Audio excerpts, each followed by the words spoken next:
Before we start into today's bad matchup episode, I'd just like to thank all those who have supported the channel. This coming Wednesday will be the 1-year anniversary of this channel. And to show my appreciation, I have made an entire ranking of every Super Smash Bros. Brawl character. There will be a video on the ranking of the low tier on Wednesday, the mid tier Thursday, and the high tier on Friday. I have been working on putting these videos together since last year, so I would really appreciate it if you would check those out. Now let's talk about today's bad matchup, which is Zelda versus Olimar. In this matchup, Olimar completely dominates Zelda, and a lot of the reasons for why this is the case is simply because of the designs of these characters. Olimar is one of the smallest characters in the game, if not the smallest character, but even though he's so small, he's still extremely powerful. And on the other hand, there's Zelda. Zelda is actually a pretty tall character, but this doesn't make her heavy. She's actually one of the lightest characters in the game, which does allow her to have better air mobility and slow fall speed, but since she is such a light character, she dies extremely early. Most of Zelda's better matchups in the game are against average sized characters who don't have a significant amount of kill power, like Mario and Luigi. It's no surprise that Zelda struggles greatly against characters who are small and strong, and one of those characters would be Olimar. This is Zelda's worst matchup on the game. One of the main reasons Olimar poses such a problem for Zelda is because of how small he is. He can actually just duck under a lot of Zelda's moves. Pikachu would probably be Zelda's worst matchup if it weren't for the fact that Pikachu stands up on his hind legs in neutral. Since he stands on his hind legs, he gets hit by Zelda's close range moves. If Pikachu was on all fours all the time, he would be Zelda's worst matchup. But since Olimar is shorter and neutral, he can avoid the close range moves, which brings up one of Olimar's biggest advantages over Zelda, and that is the close range. Olimar has way better close range moves than Zelda. Obviously, his Pikmin is a huge advantage for Olimar,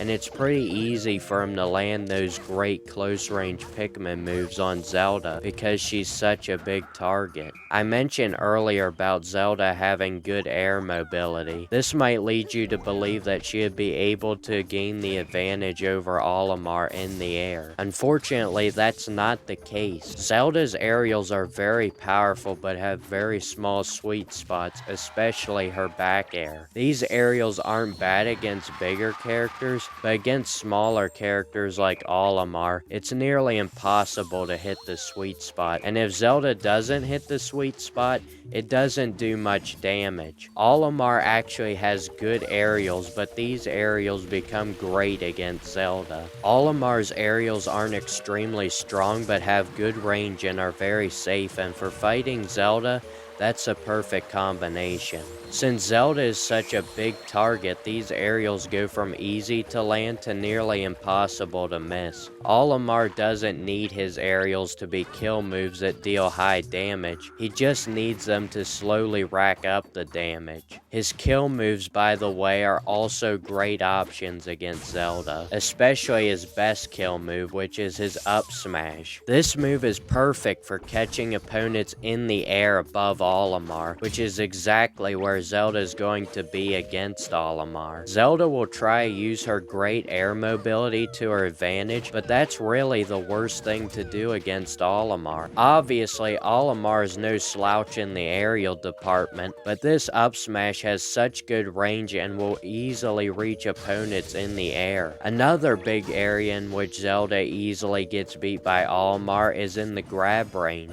Olimar has much better grab range, plus Zelda can't even grab Olimar because he's so small and low to the ground. There's really only one area in which Zelda does good against Olimar, and that would be Zelda's ability to neutralize Olimar's side special. Most characters struggle immensely against Olimar's ability to keep chucking Pikmin at his opponent, but since Zelda's neutral special reflects projectiles, she doesn't have as much of a problem against the pesky Pikmin. But other than that, Zelda really doesn't have anything going for her in this matchup. Most of the issues Zelda has in this matchup really just stem back to the fact that she's a big target to hit and a lightweight, while Olimar is small and extremely strong. Good luck to those who try and play with Zelda in this matchup. I hope you guys enjoyed this video. Don't forget to like and subscribe. Until next time, remember, if you're playing against Olimar, use Sheik, not Zelda. This is Joe Cook saying see ya next time.